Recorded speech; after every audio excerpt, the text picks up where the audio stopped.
Розділ 6. Як їмость із Славком вернула, то не застала пазі дома. Відносячи сама справунки до спіжарні, переконалася, що бракує муки і сиру. Ніхто інший не міг узяти, тільки пазя. Ключі від спіжарні лишила їмось у панноця в канцелярії, та й ще йому наказувала, аби їх пантрував. А він забув про це. Мав багато важнішу роботу. Лазив сьогодні на стриг та й позносив відти до хати всі старі рами з побитими шибами. Насмітив повну хату. Поскладав ті запорошені рами у великій кімнаті під стіну та хвалився перед їмостю, яке він діло доконав. Це ж вікна зовсім добрі, лиш повставляти декілька нових шиб. Їмось не говорила ані слова. Пішла до Славкової кімнатки і зі злості плакала. Ті рами і шибами були призначені на інспекти. Тепер їх висаджував знов на піт. Кілька разів виїздила їмость із дому, завсіди заставала якусь позму. Треба вважати на панноця, як на малу дитину. Треба ховати перед ним усе, як перед дитиною, сірники і ніж. Намість пантрувати ключів, то його висадило на стриг, аби пазі лишити час нишпорити по спіжарні. Навіть не знає, коли пазя вийшла. Та ще й тішиться, як та малесенька дитина, що вдалося їй розпороти пішевку і пустити пір'я на хату. Пазя вернулася задихана. Вибріхувалася перед їмостю, що лиш тепер вийшла. Ходила буцім до Іванихи передати їй гроші на шнурки до черевиків, бо пірвалися, та в неділю не матиме в що взутися. Клялася в душу і тіло, що правду говорить. На доказ того розповідала їмості, що до Іванихи принесла сьогодні акушерка свіжу дитину. Як їмость її запиталася, чого в спіжарні бракує муки і сиру, то вона обрушилася. Її ще ніхто на крадежі не спіймав, та й дасть Господь милосердний, що ніхто цього не діжде. Вона не боїться і зараз присягнути, що нічого ніколи не порушила. Не було що їмості далі і допитуватися. Зрештою, не хотіла щиняти великого крику, аби панотець не довідався, бо він би зараз розвів таку сварку, що ще до тої шкоди сміх би із себе зробив. Пазя правду казала, що ходила до Іванихи, що передала на шнурки та що до Іванихи принесла акушерка свіжу дитину. Але також правда, що пазя вкрала муку і сиру та й віднесла до Іванихи. Як тільки в панноця полягали спати, відчинила пазя тихесенько в кухні вікно, вискочила на двір і пішла бігцем до Івана. Там сьогодні з нагоди гостювання акушерки був Могорич. Іван мешкав недалечко від церкви. Там стояло рядом, може, яких 10 хат, межи ними і Іванова. Бо на цих пісках не держиться село та купи, як на чорній землі. Село Вороничі порозкидане на великім просторі. Хоч невеличке, а ділиться на 3 присілки. Скоро кілька хаток при купі, то вже й присілок. Майже кожне господарство має весь ґрунт у купі. Там і будинки стоять. Такі будинки не чіпляються сусідських, як на Поділі, але стоять одинцем. Котрий господар багатший, то має до обійстя свою дорогу, а котрий бідніший, то обходиться стежкою. Такою стежкою зайшла пазя до Іванової хати. Хоч мала, отже мусила пазя схилитись, як уходила до середини. Такі двері низькі. Хатчина тісненька. Перейтися по ній не було місця, можна лиш сидіти або стояти. Зараз біля дверей направо стояла велика піч із припічком, що займала собою майже третину хати. Насупроти дверей стояв стіл під стіною на перехресних ногах, нині застелений скатертю. Попід обі стіни, одна наліво від дверей, а друга напроти них простягалася широка лава на ковпках, закопаних у землю. Біля печі – прилавок, а на нім спиралось одним кінцем кілька дощин. Другий їх кінець спирався на лаві, що йшла попід стіну. Ці дощини буцім ліжко. От і вся обстановка в хаті. Не було тут ані килимів, ані вишиваних подушок, ані мисника, ані мальованого комина, ані навіть таркатої верені, як по інших українських селах. Голісінько. Не знати, чи через бідну землю затеряли тутешні люди почуття потреби прикрашувати свою домівку, чи через недалеке вже сусідство мазурів. Бо мазур не любується в прикрасах.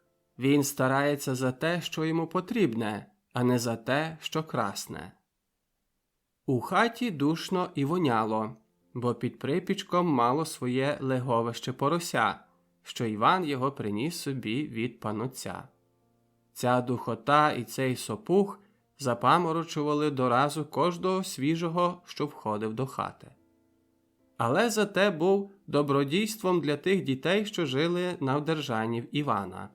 Ці діти, заголомшені вбийчими газами, западали в глибокий сон або куняли на печі, затуманені, тратили апетит і не потребували кричати з голоду. Опріч акушерки застала пазя з чужих удову Варвару. Сиділи за столом і балакали. Акушерка невеличка, але груба, вже старша жінка. Таке мала лице, що якби їй приправив вуса, то ніхто би не пізнав, що це жінка. Іваниха була ростом більша від Івана. З виду на свій вік застара, хоч на ділі молодша за Івана. Лице в неї червоне і напухле від горілки. Заєдно лучалась їй нагода впиватися, бо бувала щаста в місті та діставала від акушерки напитки. Так привикла до цього, що й за свої гроші купувала. Іван про це не знав та й не міг знати, бо він приходив лиш на ніч додому. Він був скупий, не позволив би їй видавати гроші на горілку. Одначе вона мала такі гроші, про які він не знав. А як їй цих грошей забракло, то відносила до корчми муку і збіжжя. Ждали на пазю з вечерею. А як вона надійшла, кинула Іваниха на окріп пироги. Але горілку вже пили, бо на столі стояла надпита до половини пляшка, а побіч неї кусень хліба. Ще пироги не зварились, як увійшов до хати Гринько, приніс із собою кошіль і зараз таки зачав відти виймати горілку, пиво і ковбасу. Боявся, щоби Іван не вигнав його зараз із хати, для того показував на самім вступі, що не прийшов у порожні, але в повні. Добре зробив, бо Іван таки налагодився був викидати. Та як побачив стільки добра, то лиш усміхався тим своїм придуркуватим сміхом. Іван був наче та бджола-сторож, що чатує у вічку улія цілий день і цілу ніч. Скоро занюхає чужу бджолу порожньо, так зараз викидає, а як сама не здужає, то кличе других на підмогу. Тоді її, голодну гостю, жальцем у спину. «Не лізь, вража дочко, до чужого улія!» Коли ж гостя повна, що не лишень має для себе досить, але мусить і другому вділити, бо як ні, то мед боки порозпирає. Тоді сторожиха низький поклін перед гостею. «Просимо, сестричко, ближче, то все одно чий, аби улій!» Зачалася вечеря таки від Гринькового приносу. Пили горілку і їли ковбасу. Іваниха напувала горілкою і свої рідні, малі діти, 2 хлопчики і донечку, що ще не спали, але сиділи рядком на тих дошках, що становили ліжко. Була такого переконання, що горілка додає дітям здоров'я. Як же їм дала покусникові ковбаси, то котре перше вхопило, зараз тікало на піч на самий зад. Там оберталося до стіни і, держачи ковбасу цупко в руках, рвало її зубами стільки, кілько влазило в рот. Але, однако, лупало очима на боки, чи не закрадається хто видерти. Достоту, як та собака, що вхопить кістку і ховається з нею на недоступне місце. Нехай тільки що ворухнеться поблизу, зараз собака гарчить. По вечері пили пиво, а акушерка, не так п'яна, як запаморочена духотою і сопухами, наказувала Іванисі. «А пам'ятаєте, Іванихо, що на похорон цієї дитини призначено 100 корон? Скоро лиш умре, то я вам сама своїми руками принесу гроші. Отут перед вас поставлю на стіл, аби мені так матінка Христова допомогла зайти додому». А Іваниха була водно п'яна. Вона зачинала вже пити від досвідку, сперлася ліктем на стіл і кивала побожно головою за кожним словом акушерки. Потім промовляла до неї ласкаво. «Ей, не кланіться, пані, бо я вам і так вірю. Очі видять, що цій дитині не може бути довгого життя. Таке воно марненьке, таке делікатне, як пушок. Не знати, чим би його й прокормити. Але чим Бог дає, тим християнин годується. Самі не їмо ніщо інше, тільки бульбу та й капустку, та й воно мусить до цього привикати. Скоро непривичне, то зразу дістане такий животик, як бубен. Але що діяти? То все дар Божий. Дякуймо йому небесному, що родить бульбу та капустку». А Гринько провадив розмову з Пазею. За кожним словом рухав шкірою на голові та й вухами. Просив Пазю, щоби вставилася за ним у Варвари. Нехай Варвара вийде за нього заміж. Пазя вставлялася, а Варвара не хотіла й слухати. Тоді Пазя сказала до неї: «Та він каже, що давав тобі якісь гроші». Варвара влютилася. «Задурно мені грошей не давав. Що собі такий каліка гадає? Та мені в місті пани, такі біленькі, із золотом на зубах, не дають по 2 корони. А якийсь панич та дав мені такий маленький вишиваний черевичок. Висів у нього на стіні над ліжком». Вийняла за пазухи червону платинку, розв'язала і витягла підставку на годинник у формі маленького вишиваного тихолазика. Певне, вкрала з надліжка, бо ця річ їй ні до чого не придатна, то й нікому би до голови не прийшло робити їй такий дарунок. Показала Пазі, і обі оглядали те диво. А тим часом Гринько говорив: «Будеш видіти, Варваро, що візьмеш гріх на душу, бо я, бігме, повішуся». «Таки це найліпше зробиш», – відповіла Варвара спокійно. «Бо ти в криміналі мусиш сконати. Такий каліка, як ти, не витримає кримінальським мурам». Потім обернулася знов до Пазі і оглядала черевичок. Були вже обі п'яненькі і задурманені сопухами, тим-то і не довиджали добре, особливо, що маленька лампа на стіні задля браку чистого повітря майже погасла. Іван сидів мовчки на лаві під вікном, сперся ліктями на свої коліна, а пальці запустив у розкуйовджений волос. Дрімав. Варвара завила старанно тихолазик у платинку, сховала за пазуху та й обізвалася до Пазі: «Я це хочу подарувати вашому паничеві». Пазя розсердилася. Її маленькі очка займилися вогнем, а лице почервоніло, як на морозі. «А тобі зась до панича!» – крикнула на Варвару і додала зневажливе простацьке слово. Варвара також розлютилась. «То я сяка така, а ти ліпша!» Устала з лави і справила до Пазі кулак. Кивала ним над її чолом і приповідала: «Коли хочеш знати, то я вже була з паничем». Пазя також устала і кричала їй у відповідь: «Брешеш!» Потім відбила її кулак своїм і сказала: «Ти накивай матері своїй над гробом, не мені над головою!» Тепер обидві разом прозивали себе послідніми словами і тягалися за волосся. Ані Іваниха, ані акушерка жодна не обзивалася. Вони тільки витріщили здивовано очі і приглядалися. Ні одна з них не була певна, чи це зіправди діється, чи лиш їм привиджається. Такі були п'яні і запаморочені. Зате Іван умішався поміж роз'юшені жінки.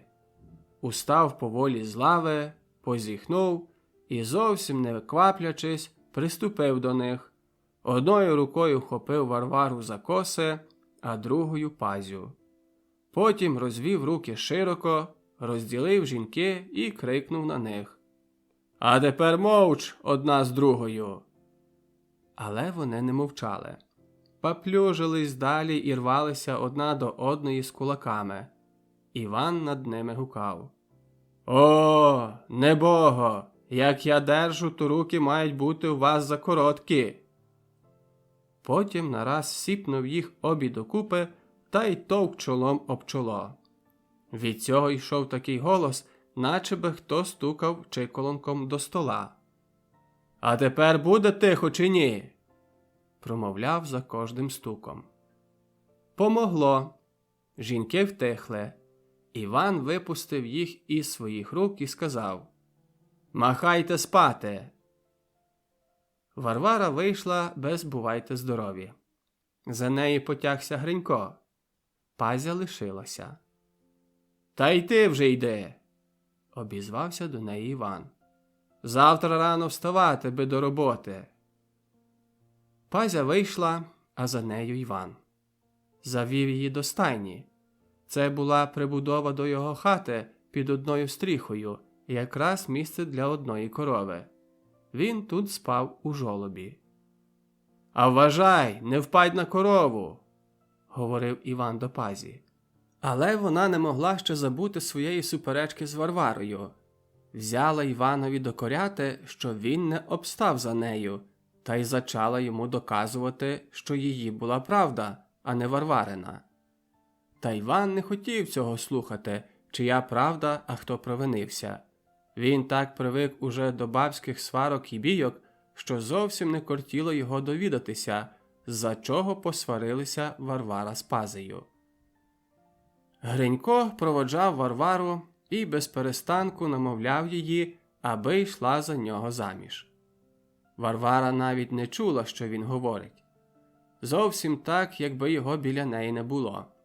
Ішла, трохи потикаючись, і говорила сама до себе. Відказувала на Пазю, називала її всяко. Всі зневаги, які знала змалечку і яких вивчилася в місті, сипалися тепер із її рота, як із рукава.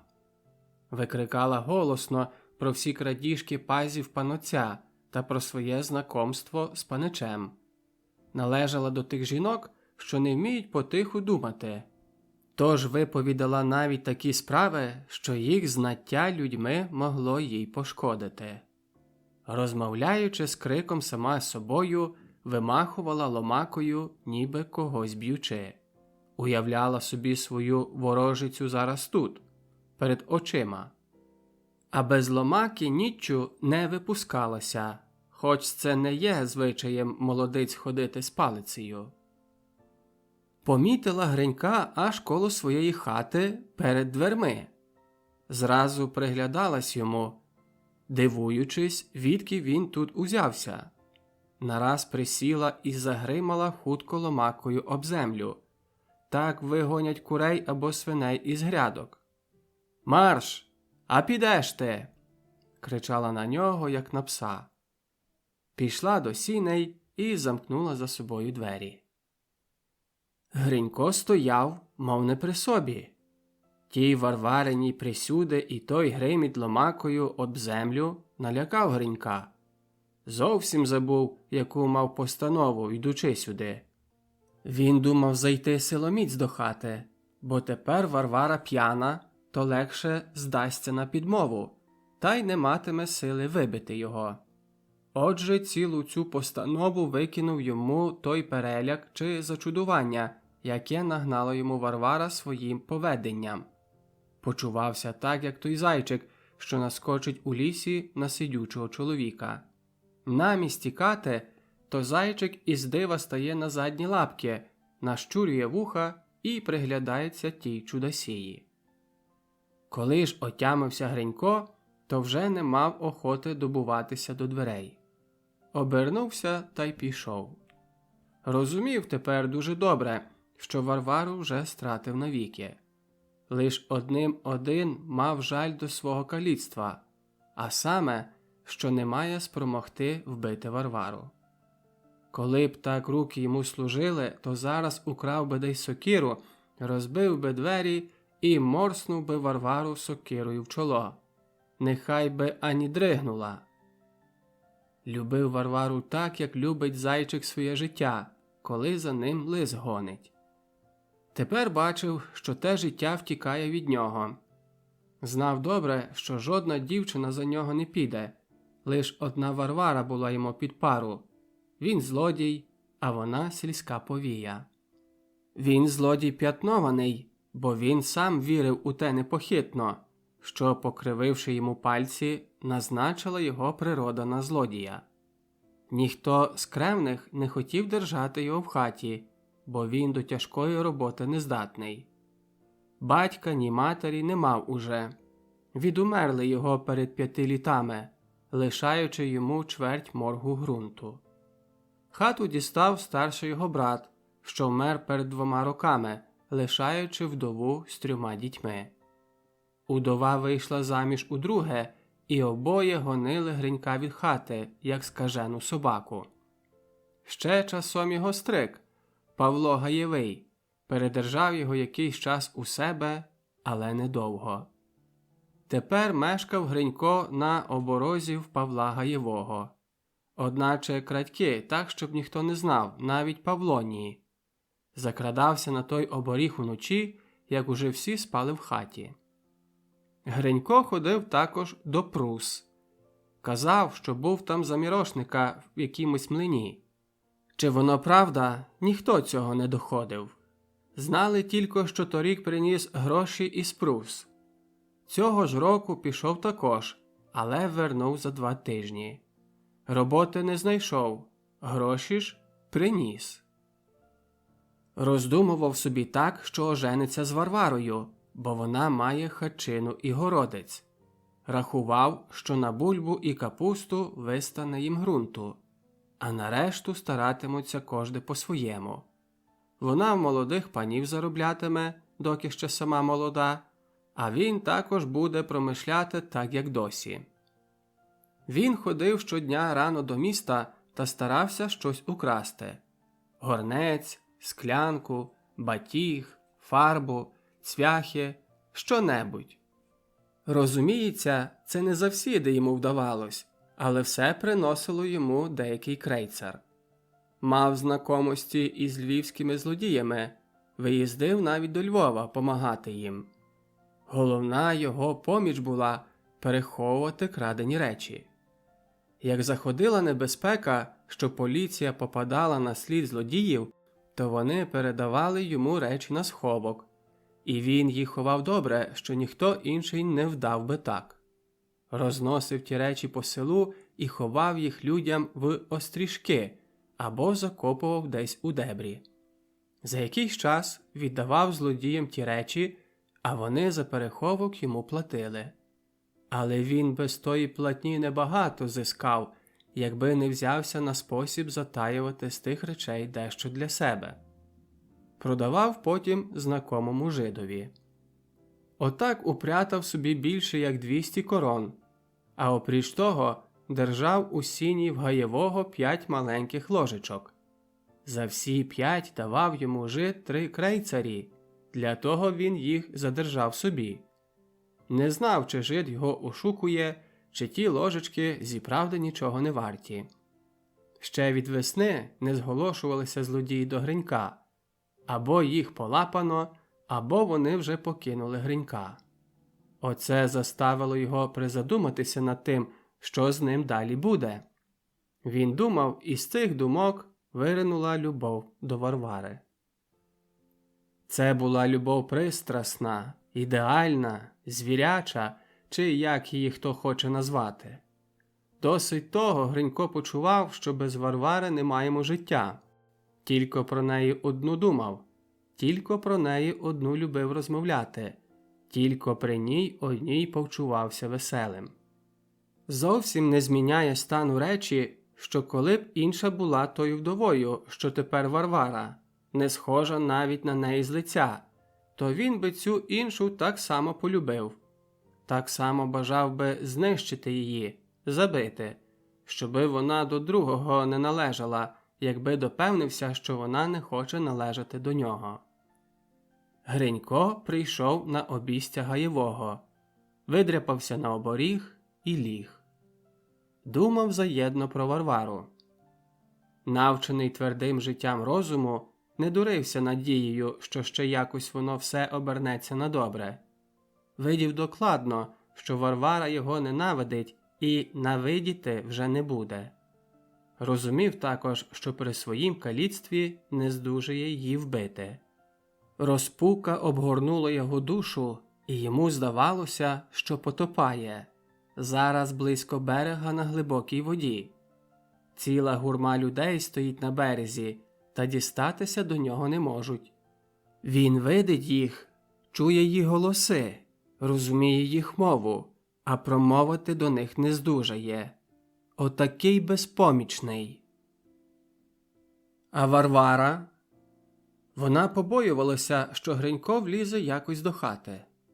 Тому вилізла на стриг і потягла за собою драбину. Ненавиділа того каліцуна. Та й взагалі не хотіла і думати про віддавання. Теперішнім своїм станом була зовсім довольна. Любила молодих паничів. Як їх бачила, то трохи не іржала до них. Але ніколи не бажала собі, щоб який хлопець держався її вірно. Пішов один, то лучиться другий. Через те не завидувала пазі панича. Була тільки люта на неї, що пазя її зневажила перед людьми.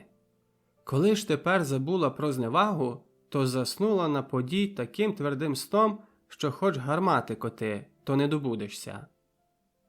Пазя ж не те.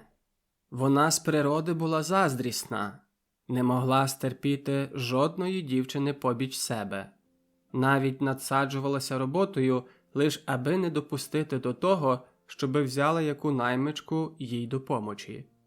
З кожним із найсердитішим чоловіком згодилася би, а з найліпшою жінкою ні. З Ославком хотіла лиш часом пожартувати, а як довідалася, що і Варвара кинула оком на нього, то була б їй очі видерла, якби так сила.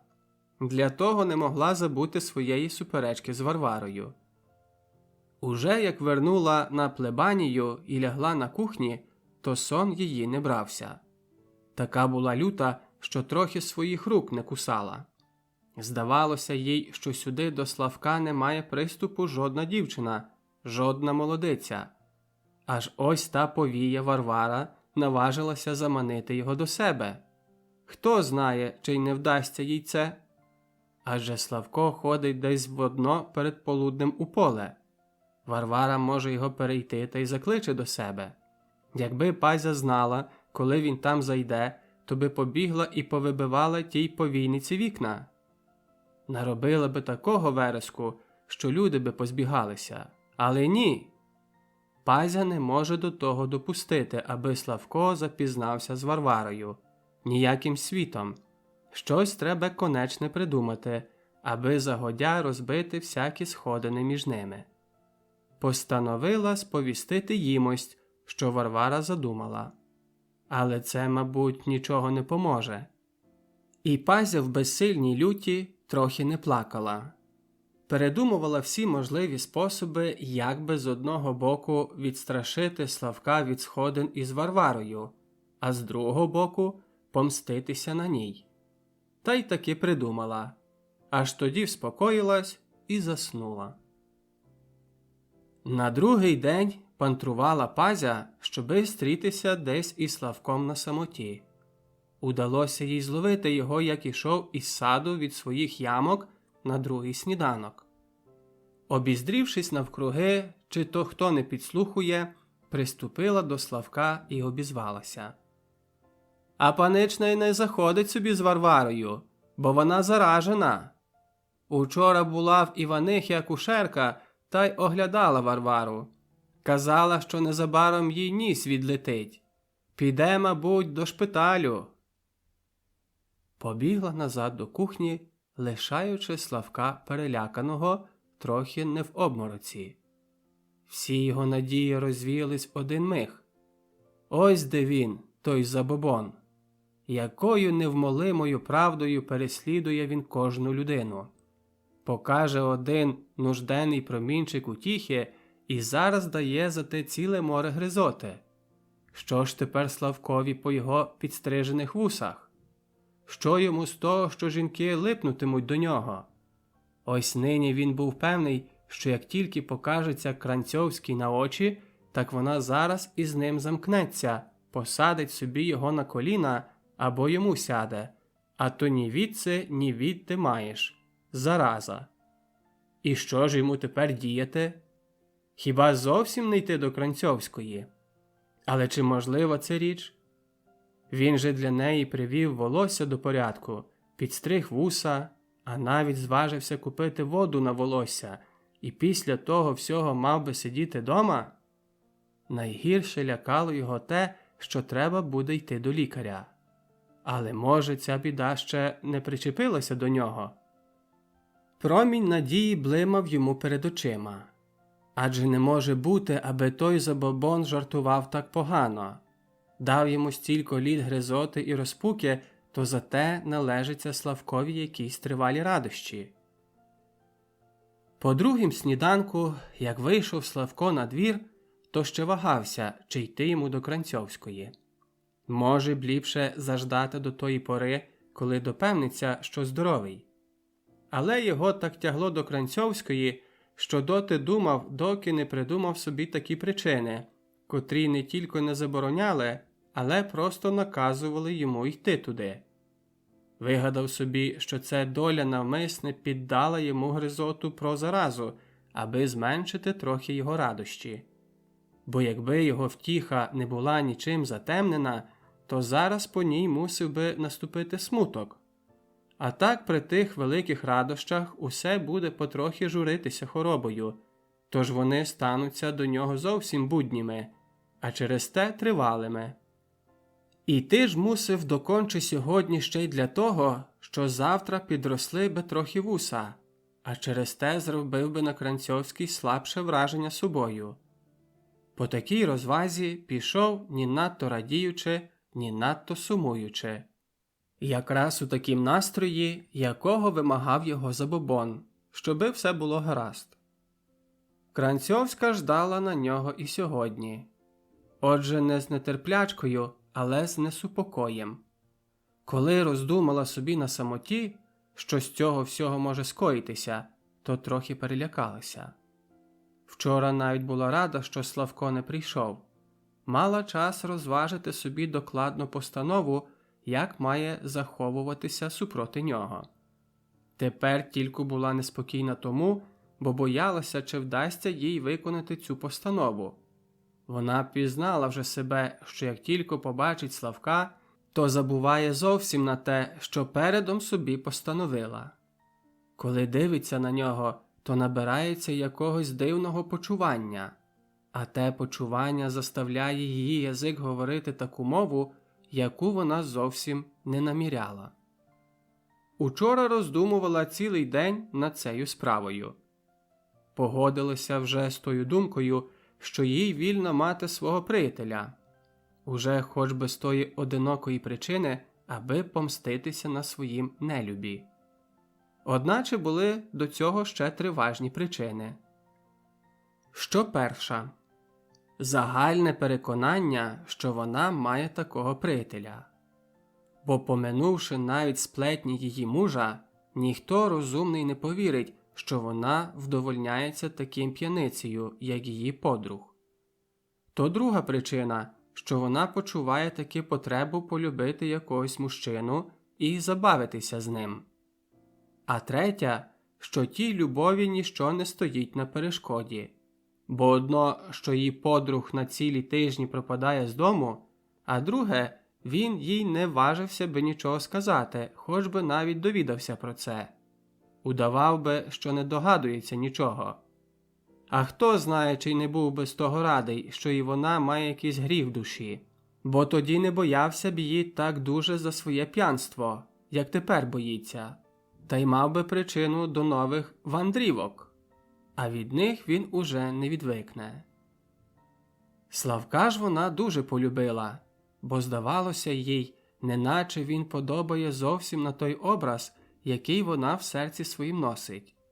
Змалювала собі цей образ у хвилях горя і зневіри, тоді, як сиділа самотою і роздумувала, що сини її – це діти алкоголіка. Старший син не проявляє ніяких здібностей, мабуть, учитися не зможе. Молодший, хоч уже йому 2 роки, не вміє ще говорити, а надто мав уже істеричні напади. Змалювала собі цей образ тоді, як роздумувала над тим, що загирила свій вік молодий. Ані одна мрія молодості не справдилася, все сталося крас на виворіт. Соромиться навіть показатися між люди. Здавалось їй, що ніщо інше не може її ждати, лиш усілякі сподівання і несподівані нещастя. Цей вимріяний образ був противенством до її подруга з виду і з удачі.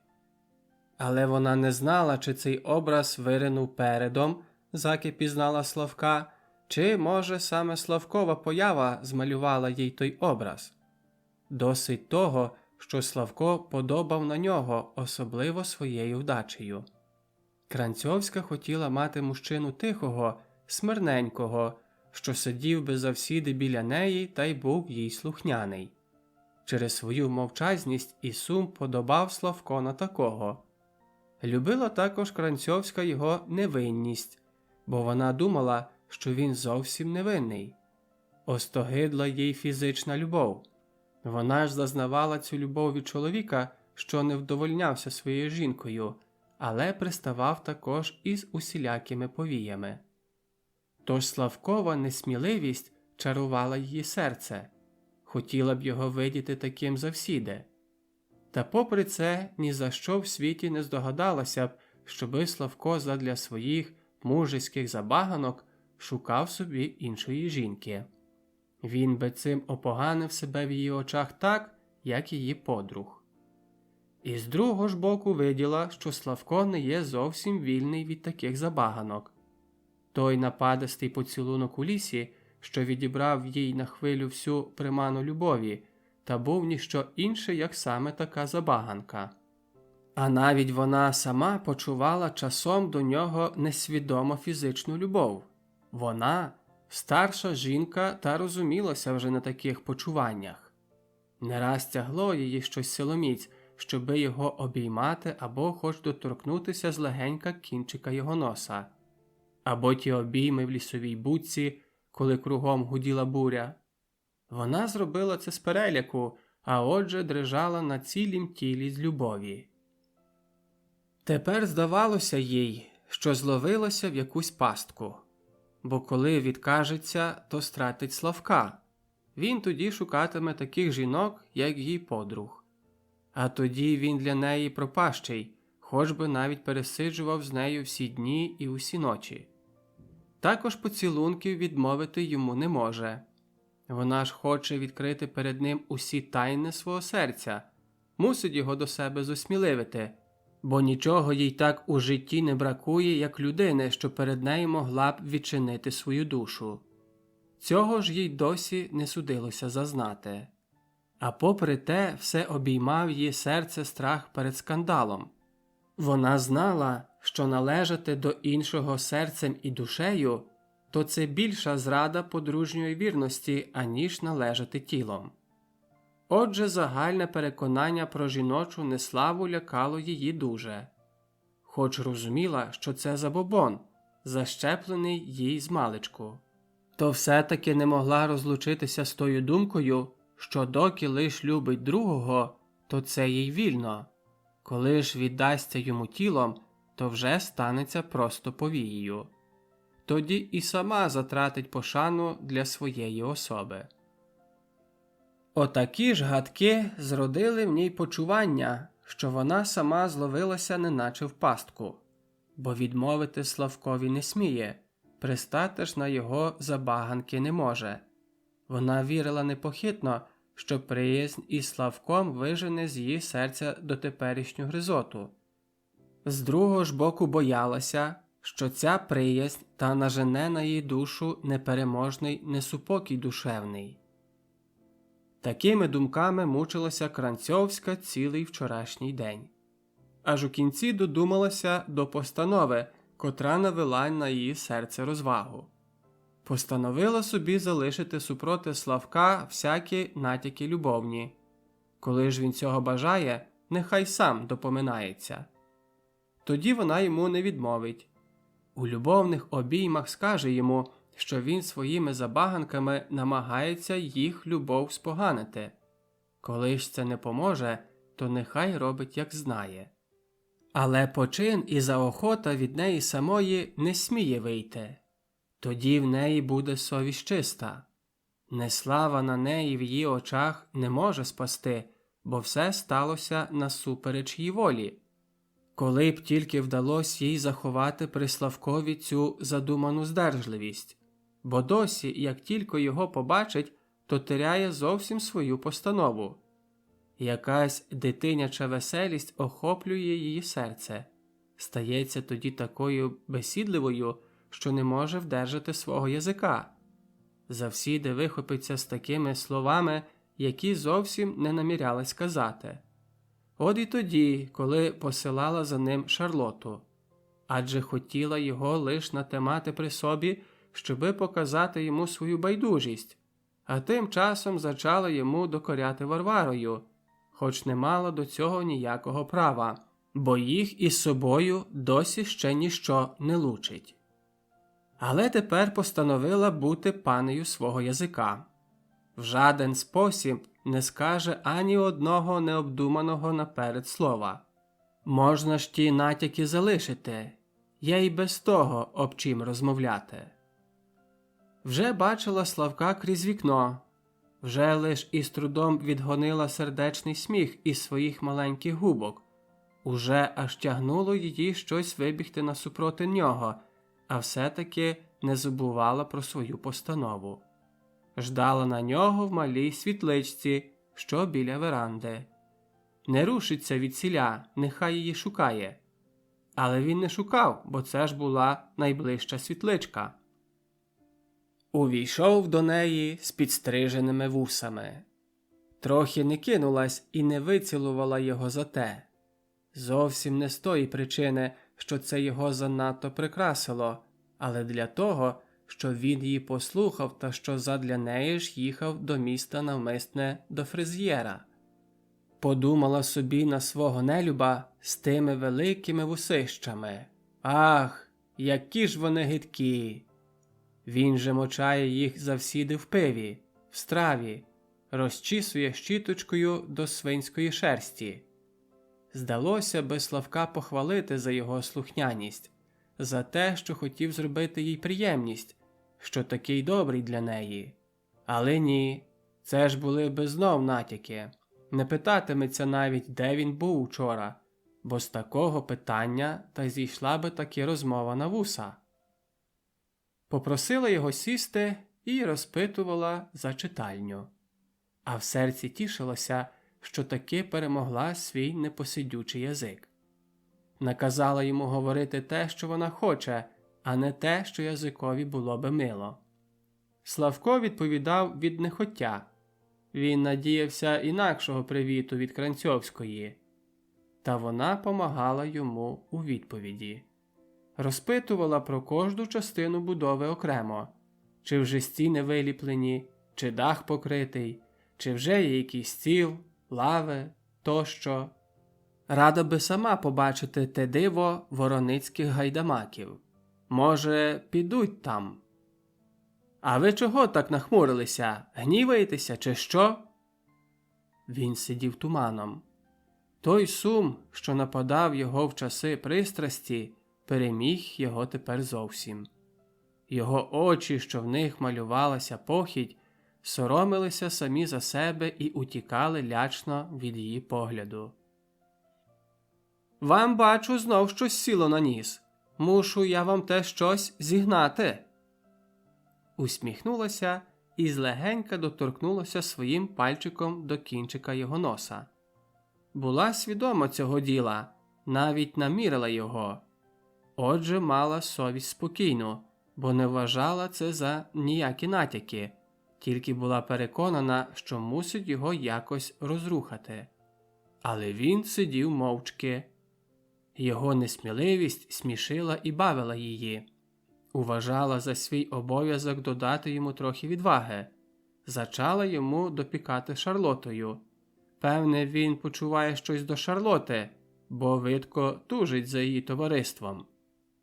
«Я не дбаю за ніяку Шарлоту», – відповів він сердито.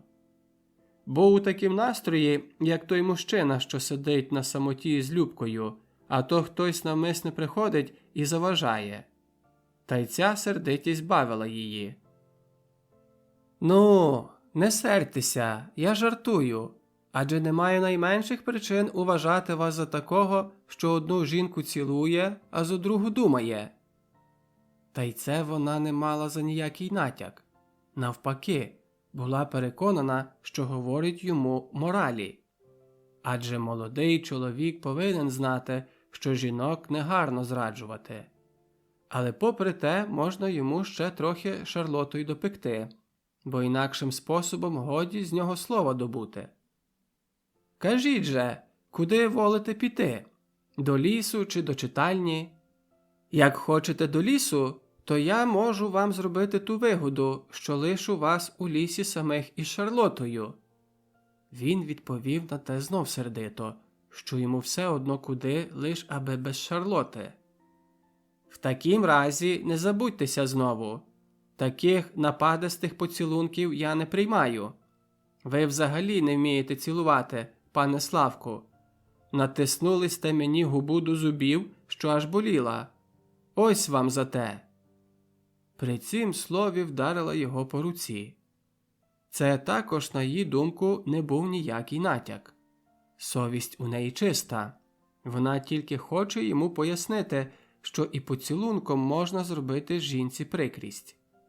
Уважала навіть за вказане навчити його, як має цілувати, щоби з цього був всякий такий смак. Для того говорила далі. «Ви, пане Славочку, мусите собі затямити, що люди цілуються на те, щоби собі і другому зробити приємність, а не на те, щоби комусь заподіяти біль. Цілувати треба легенько, та й ждати на відповідь, бо поцілунок без відповіді не має і половини того смаку. Невже ж аж я мушу вас учити, ви самі не знаєте?» Дивилася на його захмурене обличчя і не могла здержатися від веселої усмішки. А він подумав, уже зачинається. Зараз викинуло йому на губі гарячковий міхурець. Цей міхурець його свербів, а він його легенько гриз зубами. З таким сильним биттям серця, що аж дух йому запирало, ждав у гарячковій нетерплячці на дальші слова і учинки Кранцьовської. Слів посипалося ще багато, але вчинок не наступив жоден. Славко почувався сердитий і здивований. Кранцьовська говорила без перестанку, але Славко її вже не чув і не розумів.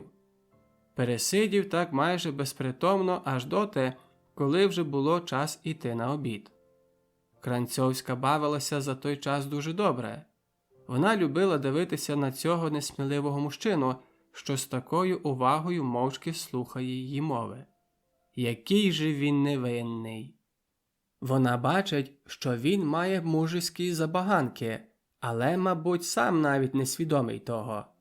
Якраз противенство до її мужа, що не хоче із жінкою і посидіти дома та не видить у ній ніщо інше, як тільки самицю. А ще на додаток навіть неперебірливий, якої раси ті самиці. Просила Славка, щоби лишався з ними на обід, але він відмовився, казав, що дома ждатимуть на нього. Про себе ж подумав, що нема ніякого рахунку лишатися, бо видів, що з його думок сьогодні вже жодна не сповниться, а зрештою втратив би пообіднє спання. «Коли не можете лишитись у нас, то ми вас проведемо», – сказала Кранцьовська.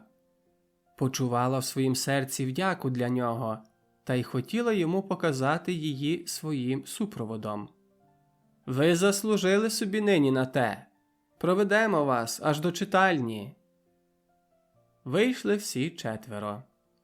Шарлота з Мундзем ішли напереді. Кранцьовська не вгавала балакати. Говорила, що їй імпонують гайдамаки. Вона любила їх за те, що мають якусь ідею, та й так безоглядно йдуть до неї. Вірила польським газетам, тому говорила про безоглядність. Славко трохи оживився. Йому все здавалося, що читальняний будинок – це почасти його діло. Розповідав їй про крамницю і просив її, щоби брала в ній товари. З охотою на те пристала. Для служби буде брати допевне, а для себе, коли товари відповідатимуть добротою. На читальнянім будинку вже повзався бляхар. Побивав дах. Стіни вже були вставлені, тільки вікон іще не було. Кранцьовська не могла зо Славком розлучитись. Не подобало їй проводжати його далі, для того прийшло їй на думку, що тепер він повинен їх привести назад. Сміялася з такої видумки, але не попускалась її. Славко, хоч не радо, мусив іти назад. Мовчав уперто, не намагався навіть бути супроти неї чемний. Його надії не сповнились, і він сердився. Думав про свій забобон. Чому він не справдився? Адже, мабуть, усе заповідалося добре. Для чого нараз усе попсувалося? Лютився на Кранцьовську. Вона зачинає і не кінчить, тільки дратує його. Послідніми днями набрав довір'я в своє поводження. Це довір'я відібрало йому пошану для Кранцьовської. Як перед тим не важився навіть подумати про якісь ближчі стрітини з нею, так тепер мав те переконання, що вона має обов'язки супроти нього і не хоче тих обов'язків виконати. Тільки дратує його. Злість розбирала його, і він був готовий цю злість їй показати. Вона помітила його невдоволення. Зразу її це бавило, але коли він уперто мовчав, стала непокоїтися. Врешті сказала йому це. «І чого ж ви знов надулися, стара дитино?» Не обзивався. «Та скажіть же!» – напирала вона. «Мені здається, що коли ви на мене гніваєтесь, то повинні сказати мені за що. Може, хоч стільки я варта в вас?» Схопила його за руку і потиснула. Він кивнув сердито головою на Шарлоту, що йшла з Мундзем перед ними. Кранцьовська засміялася. Догадалася причини його невдоволення. Він сердитий, що Шарлота їм заважає. Тішилася тим дуже, що він волить бути з нею на самоті.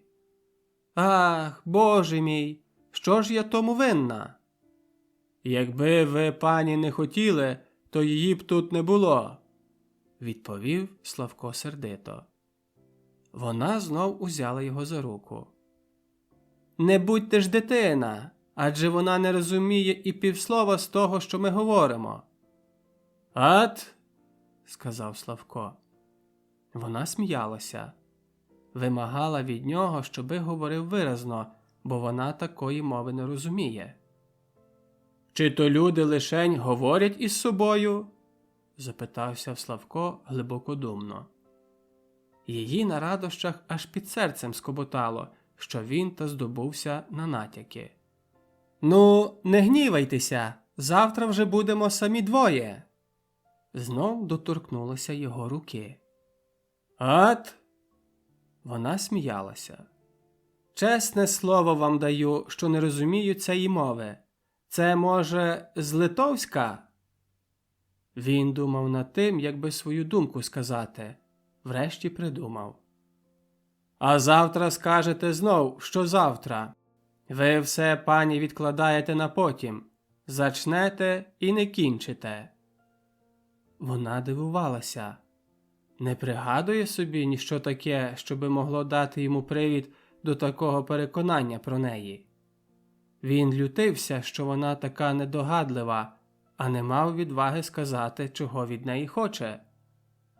«Скажіть же, пане Славочку», – просила вже його направду, – «з таких недомовок та родяться потім непорозуміння і кваси».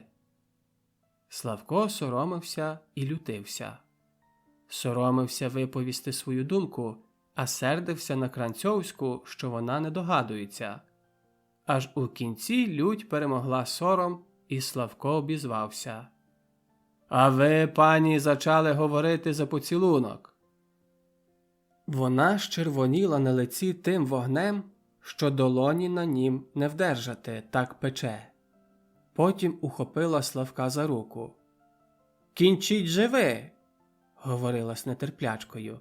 «Мені докоряєте, що я не кінчу, а самі цілий час розмовляєте недомовками».